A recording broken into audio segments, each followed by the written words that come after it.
Good morning. Welcome to Doga with Kimberly and Mookie. This is episode 5, and today we're actually going to be doing a little down dog, which is one of the most popular poses that I feel like the whole Doga world is known for, because dogs do it so well first thing in the morning, throughout the day when they nap, etc. Mookie, are you being shy? So he's turning away. He's actually very excited. He's just trying to contain himself. Right, sweet pea? So today what we're going to be doing, right, Mook, is a little bit of some more, not seated poses, but kind of beginning to rise up a little bit off the mat. And so I wanted to show you basically just a few pieces of a sun salutation. And a sun salutation is a 12-step movement that walks you through all the muscles of the body. And it's a wonderful way to greet the sun, greet the day, or even end the day, or even in between throughout the day. Whenever you can, take a moment for yourself. So as always, I like to just give a little debrief on what Doga is and what it isn't. Doga is not, at least with my dog and many dogs, the ability to call out a pose and have them do it on command. As we know, some dogs don't even like to come on command, so they probably are not going to pose. So what it is really is an opportunity to connect with your pup and to spend a little time having that sort of connection that helps to build trust and also really just deepen your relationship. So there are a few tools I like to encourage. One is a yoga mat. It's really not necessary, but it is helpful. So if you have a yoga mat, go ahead and roll that out. I also like to have a block or some sort of prop nearby. This just helps to elevate the hips in certain poses. Some people find a couple of these actually to be helpful. This is a cork block. They also come in foam. And then of course I like to have a candle and lavender oil, which is nice for relaxation. So I'll roll it on my wrists, behind my ears, and then see if Mookie would like a little dose. So he'll usually smell it and then be done with it. But it's great because it is a nice kind of calming effect. And then it's also good to have a libation nearby. So I've got green tea to start my day. So whatever your preference is, go ahead and grab that so that you're all set up for our time together. And then to begin, we're going to start by getting centered. So centering is where it can be handy to have a block because that helps to bring you to a comfortable seat in case you're not comfortable sitting on the floor. Know also that you couch if you'd like. So, whatever would feel best for you, know that those are always options. I'm pointing to the side. You probably can't see it, but there's a couch there. So for some people, being elevated is going to feel better for the hips. So know that's an option for you. So what I'm going to do is just come to a comfortable cross-legged seat, hands on thighs. And I like to have one hand on my dog Mookie. So if you have a couple dogs, you could have hands there. And then taking a moment to close your eyes. Your dog will probably have theirs closed as this may be morning nap time. And take a few deep breaths. So inhaling through the nose, filling the belly, the ribs, and then the chest with air. And exhaling and releasing the chest, ribs, and belly.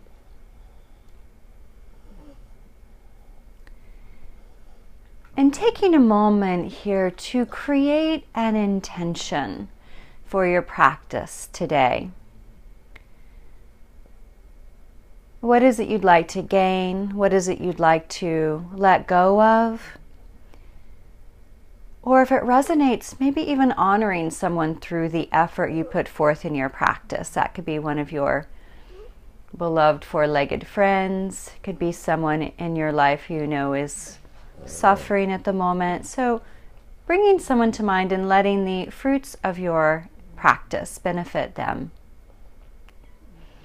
Or you can think of it as a way to honor them. And take a few more deep breaths in and out of the nose. Again, keeping the connection to your dog if possible.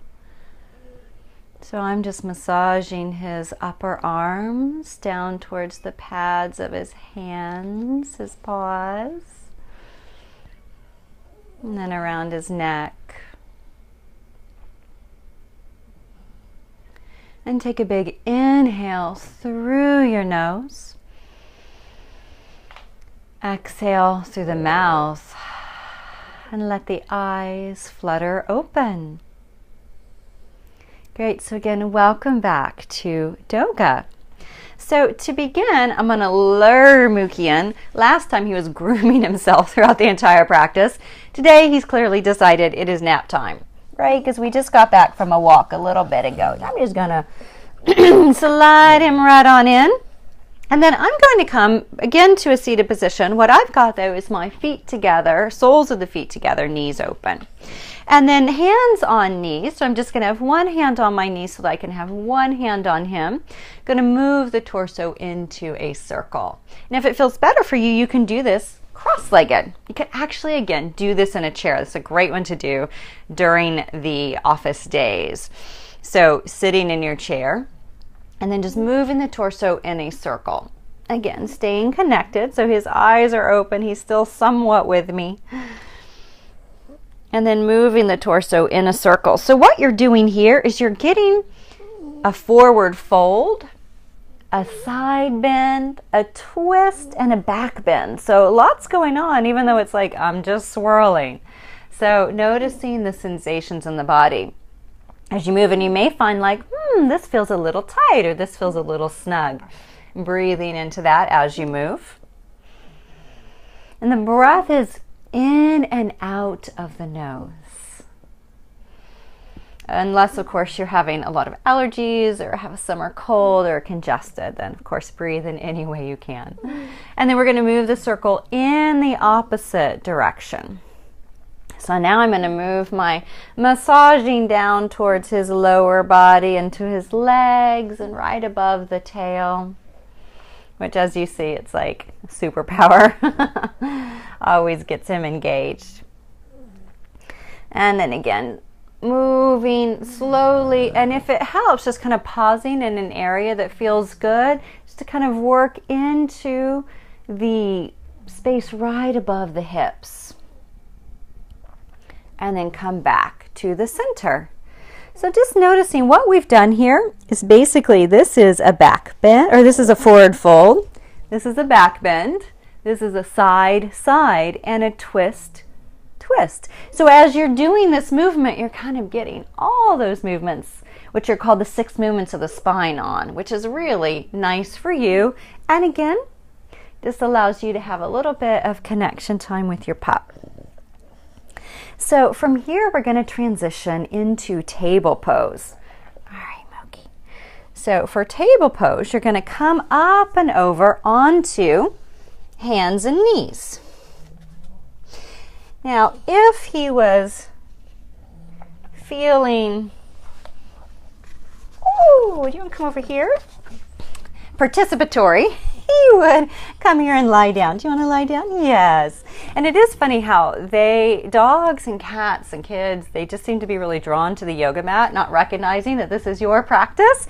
They like to come right on over. So this is kind of his norm. What I'm going to do is come up into table pose. So table pose is on hands and knees.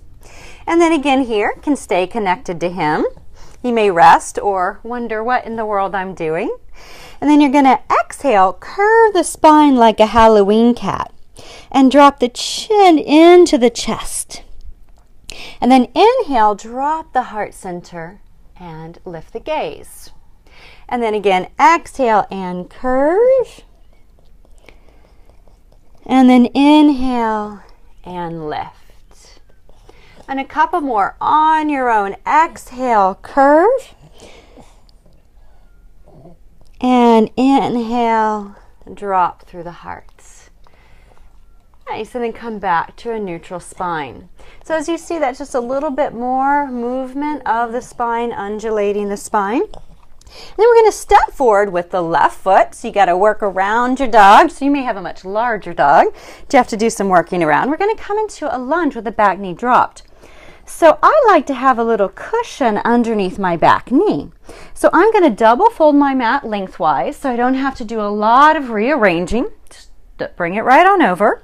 Again, dogs will probably stay right there, or they may spread out, or they may decide they're ready for the couch. So we'll see what transpires. And we want to have the knee over the ankle, hips moving forward. So if you have two blocks, this is where they may come in handy. And what that does is it just allows your arms to get a little longer without them actually getting longer. So also think of moving the hips forward and down. You can rest hands on the hips. You can rest hands on that front knee. Or you can bring hands to the inside of that left foot. And then again here, you're able to do a little kind of scratching through the back of the ears or the neck. And again, just kind of connecting with the dog as he rests. He's not doing much right now. He's not really getting his Doga on at the moment, but he is getting a nice little massage while you get your yoga on. And then from here, we're going to pull the hips back and straighten the front leg. Flex the front foot, which means you bring the toes back to the body. Again here, if you have blocks and you need a little extra height, that's where they come in handy. And we're breathing here. This is called half splits, Ardha Hanumanasana. So I like to lift to my fingertips, gives me a little more space. So lifting and then exhaling, folding. Again, inhale, lifting. Exhaling, folding. Hey, Mookie. Inhale, lengthen. Exhale, fold. And then once more, inhale, lift. And exhale, fold. And then let's roll back up. I'm going to draw that knee in. So your choice, you can come back to your table pose. Again, that's hands and knees. Nothing terribly fancy. It can be a nice kind of neutralizing pose. Or you can rest in child's. Now for child's, you drop your hips onto your heels. Arms reach forward. And again, here you can drop to forearms. Give your pup a scratch. And that's just to take a breather between the two sides. Yes, you like that. And then we'll come back up. Good job, Mookie. You're doing great. Do you want to sit down? We're going to do the other side. He's like, whatever. All right, so here I'm going to step my right foot forward. And again, having blocks if that's helpful. Hips come forward. Again, your pup may want to stay lifted. He may want to relax down. Again, it is Mookie's nap time. And then hips come forward. Again, you may notice one side's usually quite different than the other. If you want that little extra cushion, which I love, double fold your mat lengthwise. And then you're just going to pull the mat over slightly, getting a little extra cushion under that back knee. So that can feel really nice. Or, of course, you can use a blanket. But that way you don't have to go grab something. So again, hips forward. And I like to bring my arms to the inside, which is called lizard pose then. And it also allows to do a little connection with the pup as you are in your pose. Right, Mookie? So hips forward. You can even bring one hand onto that knee, resting here. Just listening to your body. So notice, how do those hips feel? Is this too intense? If so, back off some. If it feels good, hips forward, and then they drop down. But again, remember, we never want pain. We definitely want sensation, but no pain. So you check in with your body, noticing what feels best. And this is just called a deep lunge. But when both hands are to the inside, which I was showing earlier, then it's lizard. You can even come down onto your forearms if your dog isn't in your way. So then I'm going to pull back up, and we're going to come into our half split pose. So we did this on the other side. Going to flex that right foot. Pull the toes back towards your body. See if you can keep those hips somewhat above that left knee. And then hands onto the floor. Again, using a block, 2 blocks if it helps, and even if you need more height, the great thing is you can turn the block up. So inhale, lengthen. We're going to do 4 breaths. Exhale, fold. Inhale, lengthen. Exhale, fold. Inhale, lengthen. Exhale, fold. And last time, inhale, lengthen. Probably feeling a lot of this right here along the backs of the legs. Exhale and fold. Nice, and then we're going to lift back up. So I'm just going to slide that foot in. And here you can come once again into your table pose, which is again hands and knees. And maybe doing a few cat and cow poses if that feels good. Or go ahead and release down into your child's pose. Just taking a breather there. Again, little connection here. Just checking in with your pup. Little scratch around the ears, or kind of noticing what their sweet spots are. He loves right above his tail. And then we're going to come right back up.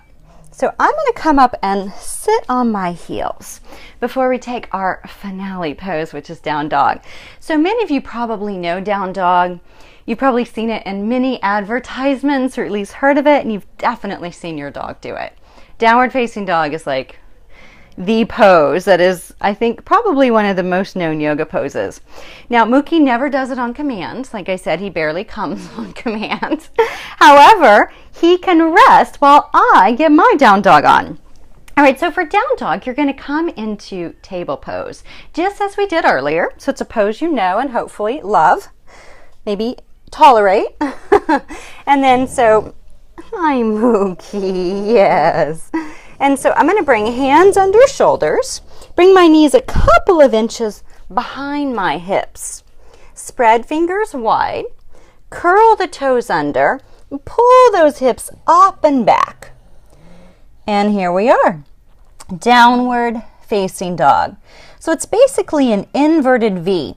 So if you find yourself more here, rounded, bend your knees, pull your hips back, drop your chest onto your thighs, and then maybe straighten your legs or not. You can keep the knees bent. So again, here you may have a dog under you. This is often what happens. They end up right under the body in down dog. You can bend your knees, shake your hips, yes and no, shake your head, yes and no. And you can feel this is a lot of weight and support you're putting your body through, right? You're holding all of your body weight.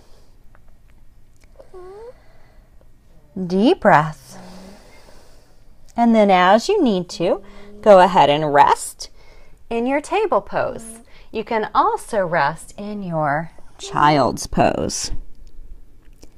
And then we'll try that once more. See if Mookie will be any more enthusiastic. So again here, knees a little behind the hips, curl those toes under, pull your hips back and up. So think of hands on your hips, pulling them back, and maybe dropping through those heels. The body, as you can see, makes an inverted V, so rather than a U. So again, if it helps, bend knees, chest to thighs, and then maybe straighten those legs.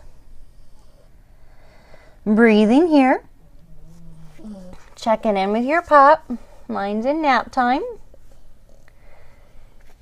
And then drop those knees. And then you can drop down onto your heels.